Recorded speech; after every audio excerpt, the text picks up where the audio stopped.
Hi guys, I am recording in Central Park at the moment.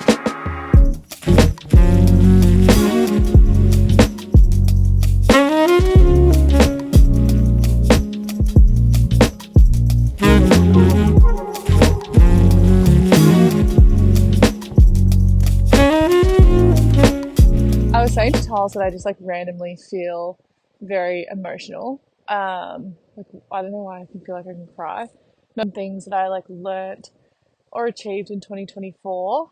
Um, and then some of my intentions for 2025. I don't know if you've seen that study that basically says like you're less likely to achieve your goals if you say them out loud already, because there's a certain part of your brain that like believes that you've already kind of like achieved them, which like makes sense. So I feel like I'll say some of the like high level things that I'm working on, and then obviously keep the more like granular things for myself. A lot of learnings in 2024.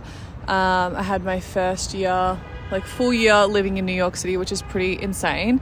Crazy to think that in April I'd be coming up on 2 years in the city. The first time ever I created a routine that I actually love, that's like really good for both like my mind and my body. Actually like really enjoying it. I think I doubled my following on TikTok, which is kind of nuts. Started posting on YouTube, which is exciting. Made so many beautiful friends. So obviously I had a relationship, so it's exciting in a new city. Obviously heartbreak, which is not so fun, but I think it's like very necessary for like character development. And I was saying to Charles that like as I become older, it's so interesting like learning more about the way that you love people, the way that you heal, the way that you process your emotions and communicate with different people. I feel like I've grown a lot, like both, I would say less professionally and more personally.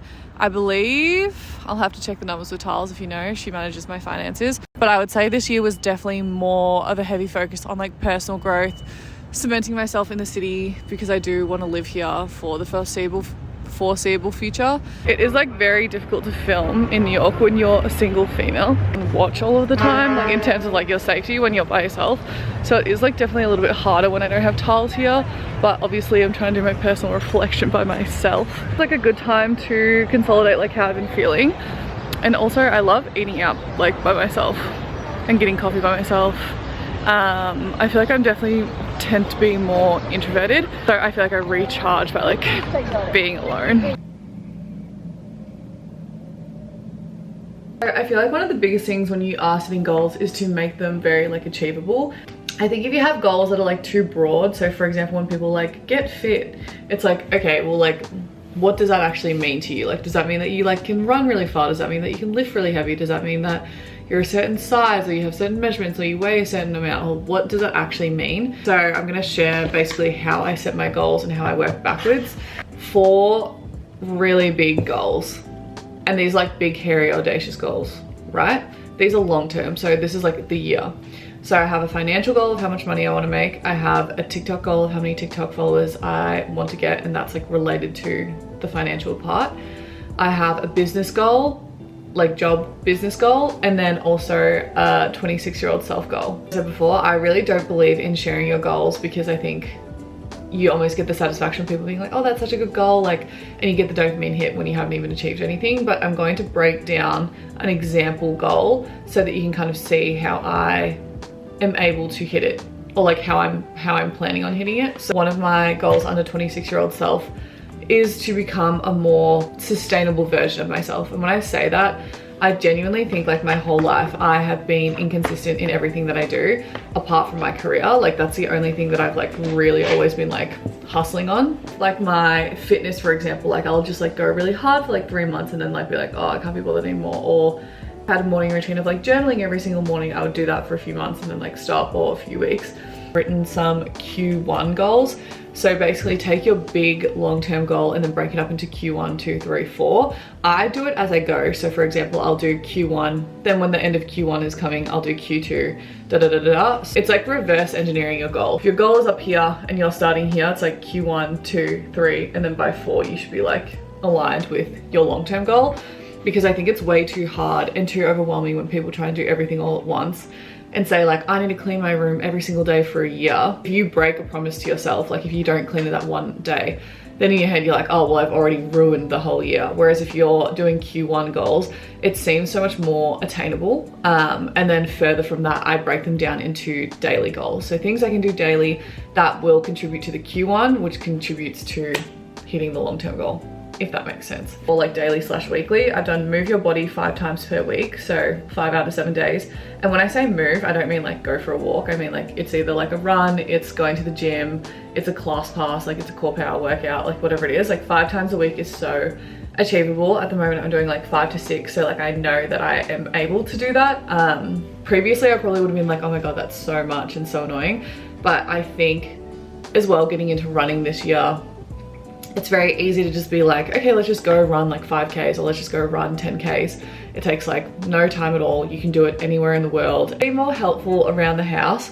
And this is purely because I think like I am like a messy person. I'm not dirty, but I am messy. And I think that this year I want to be more helpful with Barney and Celine. Like they do so much around the house, and Talia works full time. So I work from home. I should be able to like handle that stuff. Celine is starting her job in January. So I will be like the only one really home unless Barney's working from home or Tiles is working from home. So it's like, even if that's like cooking people dinner or like learning new recipes for us to try, or like literally just like errands or anything like that, like just be a more helpful housemate, I think is like a really good goal, which leads me into my next point, which is having my room cleaned every single day / night before sleeping. The reason I say night is because you always like, if you scroll on your phone for like half an hour before you go to bed, like that's generous, like let's just say like 2 hours, like you can be like listening to a podcast and like just like tidying up your space. Because I always notice that when I wake up and my space is super clean and very organized, like I always feel more on top of my shit. Like I'm like, okay, cool,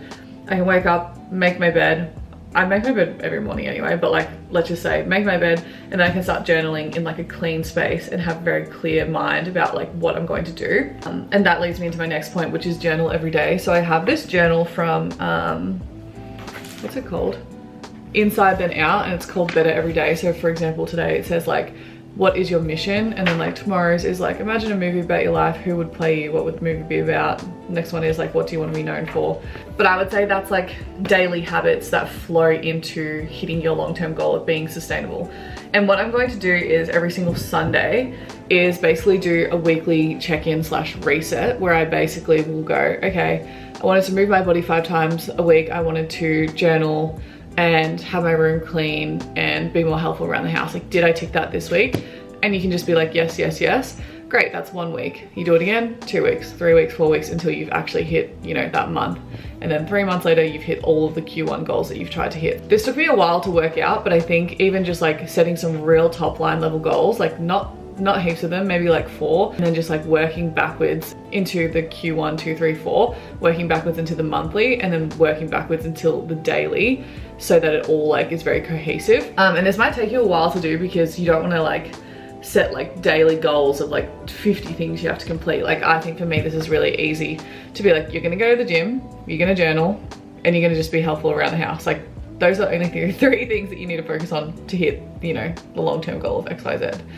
And then of course I have like financial goals of like how much money I want to make and whatnot, and I basically have broken down like what I need to do and how much money I need to make each month in order to hit that big goal. I actually pretty much went and modeled this off Jesse, who is my trainer, the way he trains me. And basically it's like, you do your weekly, like, did you train? Did you drink 3 liters of water? Did you get 10,000 steps in? And what did you eat? And it's basically just like a weekly tracker. And I remember reflecting at 12 weeks into our program and being like, oh my God, that went so quickly, because I was just measuring it every single day. That didn't feel like I'm measuring weeks and weeks of training. I was, you know, it's not like he said, you will have to go to the gym every day for 3 months, because that just seems so much more unattainable. So by breaking the big goals down into little goals, and I know I've said this, like I've literally like a broken record on this, but I do think it makes them more achievable for me personally. Like that's just what works for me. I am a very like goal orientated person. Like I like to be working towards something in order to feel like I'm making progress. And I know not everyone is like goal orientated, so just finding out like what motivates you is really important. And this is something that my coach always says, like in the gym he'll be like, some people are motivated by like hitting certain numbers in lifting, Some people are motivated by aesthetic, like the way they look, like if they want abs or if they want like a better butt or like whatever it is, or they want to be bigger, they want to be smaller, whatever it is. And some people are motivated by like external praise. So I feel like in order to goal set, you need to work out like what is actually motivating to you, and then kind of be like, okay, cool, with that in mind, like how do I set my goals so that I will want to achieve them. Anyway, so those are my goals for 2025. I feel like if you guys want to see anything specific on YouTube, please do let me know, because I feel like sometimes I just like film these random vlogs and they're kind of random and boring. But I'm going to do an apartment tour soon, because I have had a few people ask for that. But yeah, if there's anything else you want to see, like daily life or like anything about moving here and whatnot, like just let me know. Otherwise, let's get into 2025.